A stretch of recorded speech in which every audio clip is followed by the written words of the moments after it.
आदाब है, आप देख रहे हैं एडीएन उर्दू न्यूज़ और आपके साथ मैं हूं डॉक्टर सैयद वहाबुल हक। खबरों के सिलसिले को शुरू करने से पहले आइए डालते हैं एक नज़र दिन भर की अहम खबरों पर।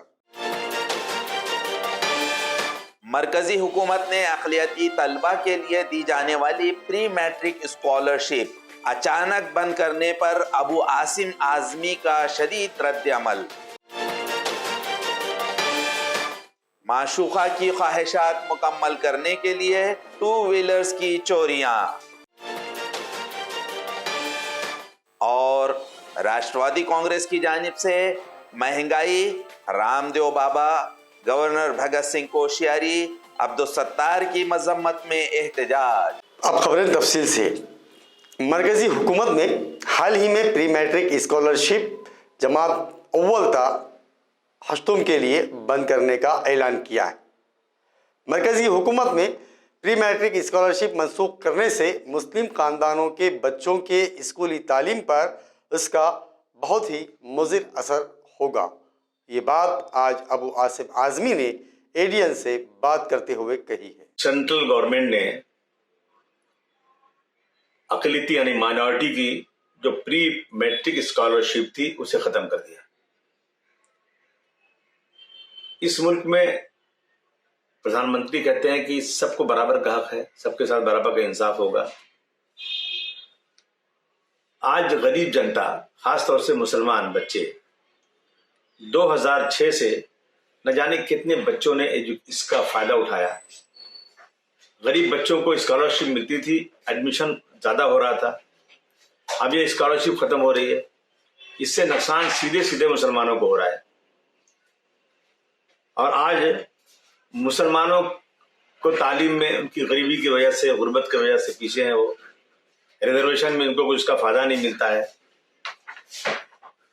अब कहना है कि राइट टू एजुकेशन में उनको इस फायदा मिल रहा है, कुछ फायदा नहीं मिल रहा है। बड़ी बड़ी फीसें लगती हैं, हर स्कूल में फीस देनी पड़ती है, उनके पास पैसे नहीं है। कोविड की वजह से और परेशानी बढ़ गई है। इसलिए मेरा ये सरकार से निवेदन है कि इस तरह से एक कम्युनिटी के साथ ज्यादती बंद की जाए। इससे सिर्फ एक कम्युनिटी का नुकसान नहीं, बल्कि इससे मुल्क की तरक्की का नुकसान हो रहा है। हमेशा मुसलमानों के साथ ही इस तरह का सौतेलापन करना, नौकरी में जगह नहीं मिले उनको रिजर्वेशन की वजह से पार्लियामेंट असेंबली में सीटें नहीं मिले, पढ़ाई में एजुकेशन में जो कुछ मिल रहा था वो भी खत्म कर दिया जाए। मैं समझता हूँ कि ये प्री मेडिकल जो है, प्री मैट्रिक स्कॉलरशिप जो है, ये तुरंत शुरू होना चाहिए, वरना अक़लियती कम्युनिटी का जो बच्चे 1 से 8 तक पढ़ते हैं उनका बहुत बड़ा नुकसान होने वाला है।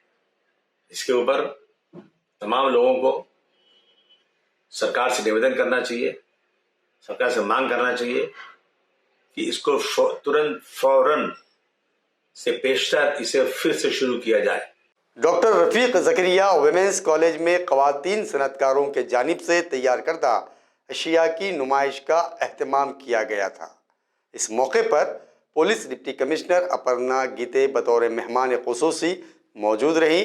मुंतज़मीन ने एडीएन को मज़ीद मालूमात फराहम की। मुझे कॉलेज के लिए कुछ करना, ऐसा मुझे अंदरूनी से लगता था, और ज़्यादा से ज़्यादा वहाँ पे भी ऐसा कुछ अच्छा प्रोग्राम होगा आज़ाद कॉलेज में। और हमने शुरुआत ये कॉलेज से की, वुमेंस कॉलेज के तरफ से, क्योंकि जो लड़कियों में हुनर है, ऑर्गेनाइजिंग कैपेसिटी है, मैनेजिंग ऑफ इंटरप्राइज में ये क्वालिटी बहुत सारी काम में आएंगी। माशाल्लाह बहुत अच्छा काम कर सकती है आगे बढ़ के वो। और उनका जो हमने ऑब्जर्व किया कि उनके तरफ गवर्नमेंट की परियोजनाएं क्या है, उनको मोटिवेशन कैसा करना है, परियोजनाएं क्या है, उनको जुड़ाना कैसा है, प्रपोजल कैसे बनाना है, प्रोजेक्ट रिपोर्ट कैसे बनाना है, ये सब उनको तालीम हम यहाँ पे देंगे। और उनको खाली तालीम दे के छोड़ेंगे नहीं, तो उसके साथ ही साथ ये वुमन एंटरप्रेन्योरशिप डेवलपमेंट का सेल जो कॉलेज का है वो ज़्यादा से ज़्यादा स्ट्रेंथन कैसे करें और यहाँ से ज़्यादा एंटरप्रेन्योर्स कैसे बने, वुमन एंटरप्रेन्योर्स। क्योंकि सरकार की जो परियोजनाएं हैं महिलाओं के लिए, जो सब्सिडीज़ है वो बहुत सारी अच्छी है और आगे सब बढ़े और हमारा उसमें कुछ कंट्रीब्यूशन रहे, ये इरादे से हम इनके साथ एसोसिएट हो गए और MOU भी किया है इनके साथ कॉलेज। उद्देश्य ये है कि हमारी जो बच्चियां जो ग्रेजुएशन हो जा रही हैं, जो ग्रेजुएट हो जा रही हैं, तो जैसे सेल्फ एम्प्लॉयमेंट के लिए जहाँ पर बात आ रही है कि सेल्फ एम्प्लॉयमेंट में बच्चियों में बहुत ज़रूरी है, ना कि मर्दों में भी। हालांकि आज का पीरियड जो है तो सेल्फ एम्प्लॉयमेंट के लिए लड़कियाँ भी बहुत आगे आ रही हैं और हमारे इस कैंपस ने और हमारे विद्या मैडम ने जैसे बताए हैं कि हम इन बच्चियों को सेल्फ एम्प्लॉयमेंट के लिए एक उजागर करने के लिए ये एक सिस्टम के लिए एग्जीबिशन इनेकाद किया गया है।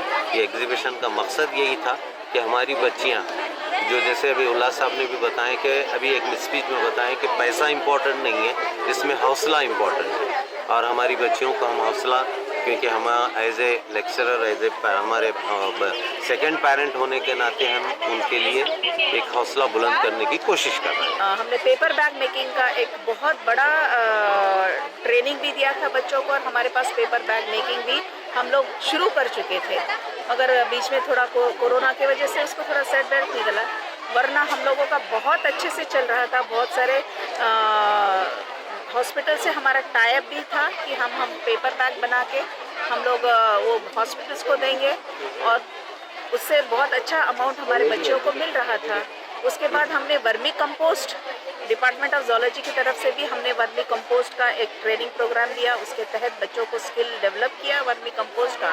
और बहुत सारे करीबी जो स्कूल्स है, जो हमारा आज़ाद कॉलेज है, तो हम वहाँ पर हर महीने को हमारे जो वर्मी कंपोस्ट का जो प्रोडक्ट है, फर्टिलाइज़र हम भेजते हैं और माशाल्लाह से बहुत अच्छा उसको हमको और उसका रिजल्ट भी बहुत अच्छा मिल रहा है। एक शॉप हमने यहाँ पे डाले हैं, हाया लेडीज़ शॉपिंग, जो कि Aurangabad times colony plot number 16B पे है और हमारे पास पूरा टोटल लेडीज़ आइटम है।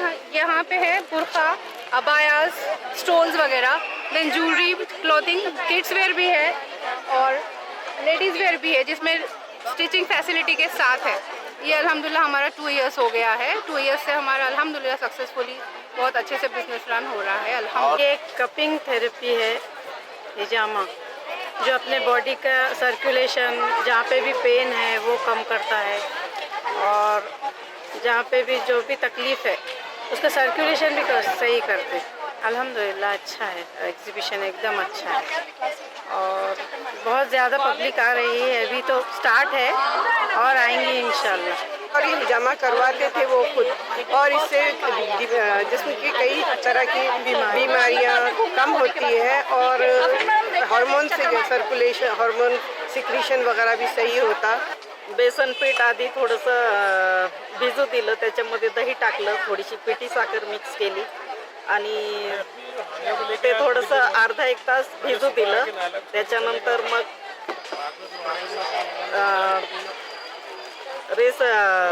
थोडंसं एका बाउल कढईमध्ये पाणी टाकलं आणि पाण्याला उकळी आल्यानंतर एका भांड्यामध्ये मिक्स केलेलं मिश्रण आणि मग त्यात थोडासा नॉर्मली इनो मिक्स करून नंतर ढोकळा लावून दिला आणि 15-20 मिनिटानंतर तो आपला ढोकळा तयार झाला आणि त्याच्यानंतर मग थोडीसं तेलामध्ये जिरे, मोहरी आणि थोडीशी कोथिंबीरची फोडणी करून वरतून त्याला डेकोरेशन केलं। असा हा इन्स्टंट ढोकळा आम्ही तयार केलेला आहे। मसाला उद्योगाचा कोर्स केला होता, त्या अंतर्गत आम्हाला विविध प्रकारचे मसाले शिकवले होते। त्यामध्ये मी एक गरम मसाला तयार केलेला आहे। तर हा जो गरम मसाला आहे यात सर्व प्रकारचे गरम मसाले, खडे मसाले सर्व वापरलेले आहेत आणि कांदा प्लस धणे, गुंटूर मिरची, कारण की त्यामुळे घट्टपणा येतो मसाल्याला आणि सर्व खोबरं प्लस मी त्यामध्ये गोडंबी आणि म्हणजे बरेचसे असे चांगले सर्व वस्तू टाकलेल्या आहेत आणि हा माझा म्हणजे पहिलीच वेळ आहे मी हा मसाला विकण्यासाठी आणलेला आहे। एलोरा में डमडम तालाब से करीब के किसानों की अराजी को तहवील में लेने का इशारा इंतजामिया ने दिया है। इस पर किसानों में शदीद नाराजगी नजर आ रही है। इसकी इत्तला खुलदाबाद से हमारे नुमाइंदे हुसैन पटेल ने दी है। शेतकऱ्यांचा आमच्या मागण्या नाहीतर खुर्च्या, आमच्या मागण्या नाहीतर खुर्च्या। वेरूळ तालुका खुलताबाद शिवारातील डमडम तलावामध्ये प्राचीन हा तलाव आहे। त्याच्यामध्ये साधारणतः 72 हेक्टर जमीन आहे। त्याच्यामध्ये पाणी साचलेलं आहे आणि त्यामुळे शेतकऱ्याच्या जमिनी पाण्याखाली आलेल्या आहेत आणि त्याच्यामुळे त्यांच्या पिकाचं नुकसान झालेलं आहे। पिकांचं नुकसानीची भरपाईचा प्रस्ताव तहसीलदार साहेबांनी शासनाकडे पाठवलेला आहे। शासनाकडून त्याची पिकांची नुकसान भरपाई मिळेल। दुसरी बाब जी आहे ती आहे की आता ही पाणी सातत्यानं इथं जमिनीवर असल्यामुळे त्यांना शेती करणं शक्य नाही। त्यामुळे जिल्हा परिषद विभागामार्फत याचा भूसंपादन करण्यासाठीचा प्रस्ताव त्यांनी जिल्हा परिषदला पाठवलेला आहे। शासनाकडून जसेच संपादनासाठी मान्यता मिळेल तसेच भूसंपादनाची प्रक्रिया पूर्ण करून शेतकऱ्यांना त्याबाबत मुआवजा वितरित करण्यात येईल। गेल्या 4 ते 5 वर्षांपासून शेतकरी डमडम तलाव परिसर बाधित या ठिकाणी 4 वर्षांपासून या शेतकऱ्यांचं लाखो रुपयाचं नुकसान झालेलं आहे। यांच्या घरामध्ये एकही असा सण नाही की त्या सणामध्ये हे गोडधोड करून खाऊ घालू शकत आहेत। शासन म्हणतंय की आम्ही बळीराजाचं सरकार आणू, बळीराजाचं हे करू, बळीराजाचं ते करू। या बळीराजाच्या सरकारच्या बळीराजाच्या टाळूवरचं लोणी पुसून खाण्याचं काम हे सरकार करत आहे। आज येथील 133 एकरहून अधिक जमीन पाण्याखाली आहे। या शेतकऱ्यांसोबत जल आंदोलन करणार आहेत व या जल आंदोलनादरम्यान काहीही बरे वाईट झाल्यास अथवा काहीही घटना घडल्यास याची सर्वस्वी जबाबदारी ही सरकारची राहील। कल 1 दिसंबर से औरंगाबाद संघर्ष एक्शन कमेटी की जानिब से रिक्शा ड्राइवर्स के मुख्तलिफ मुतालिबात पर मुतालिबात मुकम्मल होने तक बेमुद्दत हड़ताल की जा रही है। इस हड़ताल में शहर के 15 मुख्तलिफ तंजीमें शामिल हो रही हैं। एडीएन से बात करते हुए मुंतज़मीन ने मज़ीद मालूमात फराहम की। कल 1 तारीख के दिन 1 दिसंबर 2022 को औरंगाबाद शहर में पूरी तरह से 100% ऑटो रिक्शा बंद रहने वाले हैं। तो मैं सभी रिक्शा वालों से अपील करता हूं कि वो भी अपने रिक्शा बंद करें। और हमारा एक प्रोग्राम रखा गया है कल 4 बजे यहाँ बड़कल गेट पे बाबा साहब अम्बेडकर के पुतले के पास। तो सभी रिक्शे वाले वहाँ खास तौर पर हाजिरी लगाए तो पुलिस प्रशासन के भी समझ में आएगा, आरटीओ के भी समझ में आएगा कि यूनियन सब एक जगह है और ये 17-18 यूनियन एक जगह आके उसकी कुर्ती समिति बनाई गई है और कुर्ती समिति के तरफ से बंद किया जा रहा है। मी रिक्षावाल्यांना एकच आवाहन करतो की साहेब आतापर्यंत आपली जो मान सन्मान होता हा सगळा यांनी वेठीस झालेला आहे। शासन आणि प्रशासनाने मान सन्मान सगळा वेठीस झालेला आहे। नुसती मोहिमेच्या नावाखाली याची गाडी लाव त्याची गाडी लाव याला पावती देत 10,000 20,000 30,000 रुपयाच्या पावत्या आहे। आपल्या स्वतःसाठी आपल्या कुटुंबासाठी उद्यापासून 1 तारखेपासून बंदमध्ये सामील व्हा आणि सहकार्य करा। तुमचं सहकार्य हेच आमचं सहस्त्र आहे। रिक्षा हे आमचा हक्क आहे। रिक्षा आमच्या हक्काची नाही कोणाच्या बापाची। आम्ही रस्त्यावर उतरल्याशिवाय आम्हाला भेटणार नाही। मैं आपको ये बताना चाहता हूँ कि आज औरंगाबाद शहर में जो हमने पूरे संगठन ने मिलके 1/12/2022 को चक्का जाम का एक ऐलान किया है और तमाम औरंगाबाद के जितने संगठन है संगठन के माध्यम से 101% ये बंद को हम जो है एक अच्छा प्रतिसाद देंगे। और सभी रिक्शा ड्राइवर से मेरी एक निवेदन है कि इस बंद के अंदर शामिल होए और आमखास मैदान में अपने रिक्शा के साथ वहाँ पर आए। हमारा जो ये इसलिए बंद का है कि भाई आरटीओ ने जो अपनी मनमानी कर रहा है, पुलिस डिपार्टमेंट अपनी मनमानी कर रहा है, इसके एवज में औरंगाबाद कीर्ति समिति के तमाम संगठन के माध्यम से एक संघर्ष किया जा रहा है। संघर्ष के माध्यम से हम शासन से लड़ेंगे, पुलिस डिपार्टमेंट से लड़ेंगे, आरटीओ से लड़ेंगे। मेरा ये कहना है कि जो आरटीओ ने अपनी मनमानी करते हुए आज हम बार बार निवेदन देते हैं, वो निवेदन के कोई हमारा कोई वो नहीं किया जाता। इस आवेदन में हमको ये चीज़ उठानी पड़ रही है और ये बंद का आह्वान हमारे संगठन के माध्यम से दिनांक 1/12/2022 को 101% बंद रहेंगे। हिमायत बाग की हिफाजती दीवार तोड़कर हिमायत बाग के अराजी पर लोग नाजायज कब्जाजात कर रहे हैं। इंतजामिया को इस जानिब तवज्जो देने का मुतालबा किया गया है। आरिफ कॉलोनी से मुत्तसिल हिमायत बाग का इलाका है। इन दिनों हिमायत बाग की सरहदी दीवार को तोड़कर लोग नाजायज कब्जात कर रहे हैं। मुकामी अफराद ने बताया कि लोग हिमायत बाग की अराजी पर मकानात तामीर कर रहे हैं। ये बात तशवीशनाक है। इस जानिब इंतजामिया को तवज्जो देने की जरूरत है। माशूका की ख्वाहिशात मुकम्मल करने के लिए शराब पीकर मोटरसाइकिल चोरी करने वाले चोरों को आज क्राइम ब्रांच ने हिरासत में ले लिया है और उनके कब्जे से मुख्तलिफ कंपनियों की 8,90,000 रुपयों की 11 टू व्हीलर्स जब्त कर ली गई है। नारायण रामराव भंडारे उम्र 21 साल, कृष्णा दयानोपा होलकर उम्र 24 साल और अर्जुन मधुकर वाकड़े 24 साल, जो कि रांजनगांव तालुका गंगापुर के रिहायशी है, उन्हें टू व्हीलर्स की चोरी करने के जुर्म में हिरासत में लिया गया। उन्होंने घाटी अस्पताल, पैठन गेट, MIDC वालूज और औरंगाबाद के दीगर इलाकों से टू व्हीलर्स चोरी किए। क्राइम ब्रांच ने इन्हें हिरासत में लेने पर चोरों ने बताया कि माशूका की ख्वाहिशात मुकम्मल करने के लिए उन्होंने शराब पीकर ये चोरी की है। पुलिस ने उनके कब्जे से 11 मुख्तलिफ कंपनियों की 8,90,000 मालियत की गाड़ियां जब्त कर ली।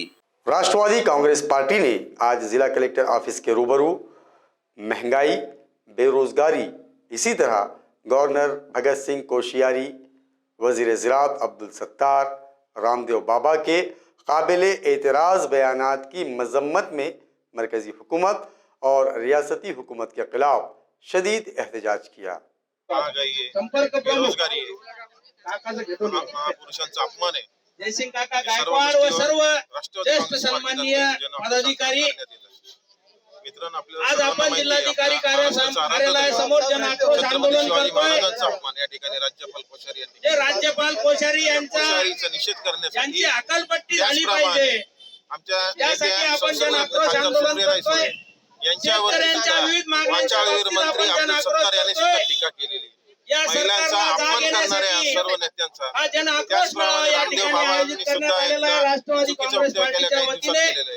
मित्रांनो, या राज्यपाल महोदयांनी जी महागाई वाढलेली, छत्रपती शिवरायांचा अपमान केला, या ठिकाणी निषेध तरी सुद्धा हे शिंदे फडणवीस महाराष्ट्रातले मोठे मोठे उद्योग यांना पळून गुजरातला न्यायचे आहे। त्याच्यानंतर महाराष्ट्राच्या आराध्य देवाचा त्यांचा अपमान करायचा आहे आणि केलेल्या अपमानाला यांना काही झाक करतायत महाराष्ट्राचे उपमुख्यमंत्री आहेत देवेंद्र फडणवीस साहेब। हे त्या गोष्टींना झाकपात करतायत। त्यांचे जे भारताचे जे प्रवक्ते आहेत त्रिवेदीजी, त्यांनी सुद्धा महाराजांविषयी वक्तव्य केलं की महाराजांनी माफी मागितली औरंगजेबाची। तर अशा स्टेटमेंटला ते झाक करतायत। का झाकतायत तुम्ही देवेंद्र फडणवीस साहेब? तुम्ही महाराष्ट्रासाठी तुम्ही काय हिताच्या गोष्टी करतायत? शिवाजी महाराजांचं नाव घेऊन तुम्ही राजकारण करता आणि जेव्हा तुमच्या पक्षातले लोक महाराजांविषयी अपशब्द बोलतात तेव्हा तुम्ही कुठे? तुम्ही का गप्प बसतात? तुम्ही त्यांना का झाकतात? तुम्ही राज्यपालांचा अजून राजीनामा का मागितला नाही?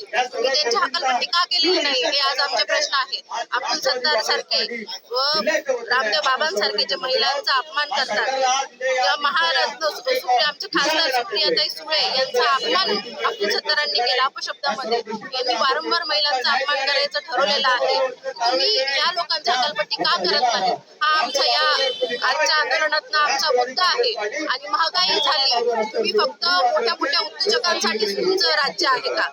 जे गरीब शेतकरी लोक आहेत, जो आज युवा वर्ग आहे, ज्यांना आज रोजगार नाही, बेरोजगारीसाठी तुम्ही काय करताय? तुम्ही फक्त उद्योगपतींचे तुम्ही कर्जमाफी करतात। शेतकऱ्यांनी काय आत्महत्या करायची का फक्त? तुम्ही म्हणतात आम्ही शेतकऱ्यांसाठी लढू, आम्ही हे करतोय, आम्ही अमकं करतोय, आम्ही धमकं करतोय, मग तुम्ही कर्जमाफी का करत नाही शेतकऱ्यांची? फक्त उद्योगपतींचीच का कर्जमाफी होतीये? 10.5 लाख कोटीचं तुम्ही कर्ज माफ करतात उद्योगपतींचं, मग शेतकऱ्यांचं 1 लाख कोटी तुम्हाला कर्ज माफ करता येत नहीं? तुम्ही उत्तर द्या। घाटी अस्पताल के मुलाजमीन के कदीम क्वार्टर्स मुनहदम किए जाएंगे और बास क्वार्टर्स की तरमीम की जाएगी। ये घाटी अस्पताल के डीन संजय राठौड़ ने मुलाजमीन की मीटिंग में कही और क्वार्टर्स में रहने वाले मुलाजमीन को जल्द ही क्वार्टर्स खाली करने की हिदायत भी जारी की। कर्मचाऱ्यांचे निवासस्थानाच्या संदर्भात आज कर्मचाऱ्यांचे जे काही प्रश्न होते, जसे की ड्रेनेज लाईन असन, वॉल कंपाऊंड असन, घाणीचे जे साम्राज्य पसरलेले, त्या संदर्भात जे मान्य अधिष्ठाता साहेबांनी सर्व कर्मचाऱ्यांना बोलून त्या ठिकाणी मीटिंग घेतली, गेट टुगेदर बोलण्यात आलं. जेवढे काही कर्मचारी होते त्या ठिकाणी हजर, त्यांचे सगळ्यांचे विषय प्रश्न मान्य अधिष्ठाता साहेबांनी ऐकून घेतले व त्याच्यावर त्यांनी निर्णय घेतला की जेवढे काही अनधिकृत लोक राहतात व जे डिमॉलिश करायचे निवासस्थान ते आपण डिमॉलिश करू आणि जे अधिकृत लोक आहे कर्मचारी आपल्या ठिकाणी राहत आहेत 110 लोक, त्यांना आपण नवीन निवासस्थान बांधून देण्यात येईल. आम्हाला मान्य अधिष्ठाता साहेबांनी वेळ दिलेली आहे 2 महिन्याची. त्यांनी सांगितलं की बाबा 2 महिन्यात तुम्ही सांगा की बाबा कोणते निवासस्थान चांगले आहे, त्या ठिकाणी तुम्हाला सगळ्यांना एका ठिकाणी ठेवू आणि बाकीचे निवासस्थान जे डिमॉलिश करायचे ते सगळे आपण पाडून टाकू. त्यांच्यासाठी मान्य अधिष्ठाता साहेबांनी पोलीस कमिशनर साहेब CP यांना निवेदन देण्यात आलेले, पत्रव्यवहार झालेले आहे. मान्य आयुक्त साहेब, मान्य कलेक्टर साहेब यांच्यासोबत मान्य अधिष्ठाता साहेबांची चर्चा झालेली आहे व येणाऱ्या काही दिवसात त्या अनधिकृत लोकांच्यावर पण कारवाई करणार आहे. ये C और D बिल्डिंग हमारे सब में मजबूत बिल्डिंग है और जो B1 B2 है वो एकदम गई हुई बिल्डिंग है. ये हमारे पूरे 48 लोगों को यहाँ पर शिफ्ट करो, इसके रिपेयरिंग कराओ. डीन साहब से हमारी यही रिक्वेस्ट है.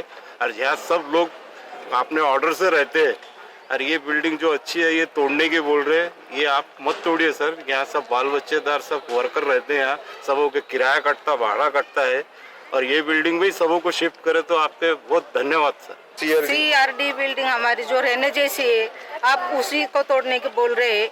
वो अच्छी है, उसे मत तोड़िए हमारे बाल बच्चों के लिए. लेकिन तो इधर की रिपेयरिंग, इधर के बच्चे, इधर के लोग यहाँ शिफ्ट कर दो. रियासत में पुलिस भर्ती की तैयारी कर रहे नौजवानों के लिए एक खुश खबर है. रियासत में पुलिस भर्ती के ज़िमन में दरख्वास्तें दाखिल करने की तारीख में तोसी कर दी गई है. नेट और सर्वर की खराबी के बायस ये तोसी की गई है. उम्मीदवार अब 15 दिसंबर तक दरख्वास्तें दाखिल कर सकते हैं. रियासत में 18,000 नशिस्तों के लिए पुलिस भर्ती का अमल शुरू हो गया है.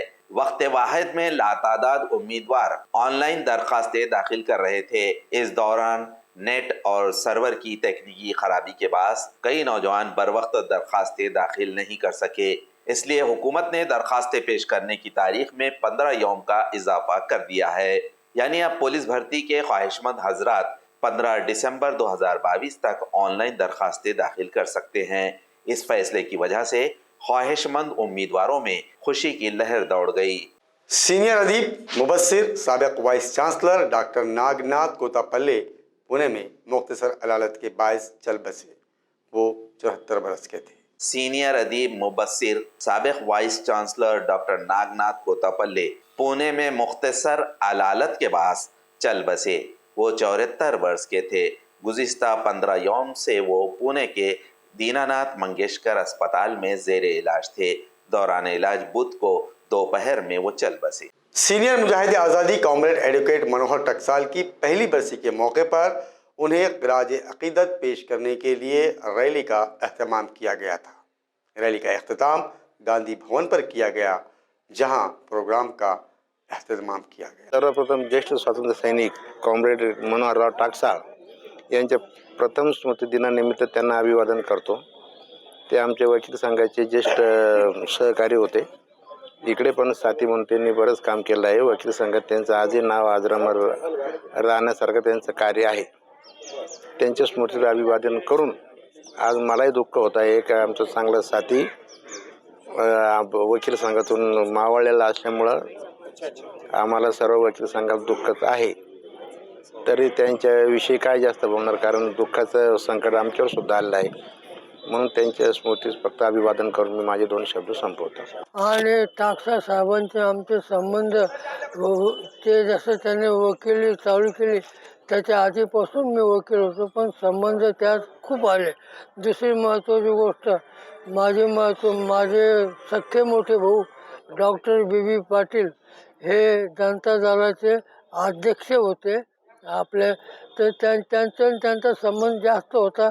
त्याच्यामुळे त्यांचा माझाही संबंध टाकसाळ साहेबांचा खूप आला आहे. ते माझ्या घरी यायचे, त्यांचं आमचा गौरव असायचा खूप. ते माझ्यावर प्रेम करायचे. तसं ते मला काही गोष्टी शिकवायचे देखील. ते एक ॲक्टिव्ह कार्यकर्ते होते. सर्व लोकांना बरोबर घेऊन जाणारे होते. त्याच्यामुळे त्यांच्या कार्याबद्दल मला अभिमान आहे, पहिली गोष्ट म्हणजे. आणि मला जेव्हा काल अभय टाकसाळ आले त्याने सांगितलं, म्हणलं मी आवर्जून येईल म्हटलं. त्या हिशोबाने मी आज हजर आहे. नाजरीन, अब वक्त हो चला है एक मुख्तसर वक्फे का. खबरें अभी और भी हैं, देखते रहिए ADN उर्दू न्यूज़. मरकजी हुकूमत ने अक़लियती तलबा के लिए दी जाने वाली प्री मैट्रिक स्कॉलरशिप अचानक बंद करने पर अबू आसिम आज़मी का शदीद रद्द-ए-अमल. माशूका की ख्वाहिशात मुकम्मल करने के लिए 2 व्हीलर्स की चोरियां. और राष्ट्रवादी कांग्रेस की जानिब से महंगाई, रामदेव बाबा, गवर्नर भगत सिंह कोश्यारी, अब्दुल सत्तार की मजम्मत में एहतजाज. नाजरीन, ये थी आज की खबरें. कल फिर मुलाकात होगी नई खबरों के साथ. तब तक अपना ख्याल रखिए और देखते रहिए ADN उर्दू न्यूज़, आवाज़ हर दिल की.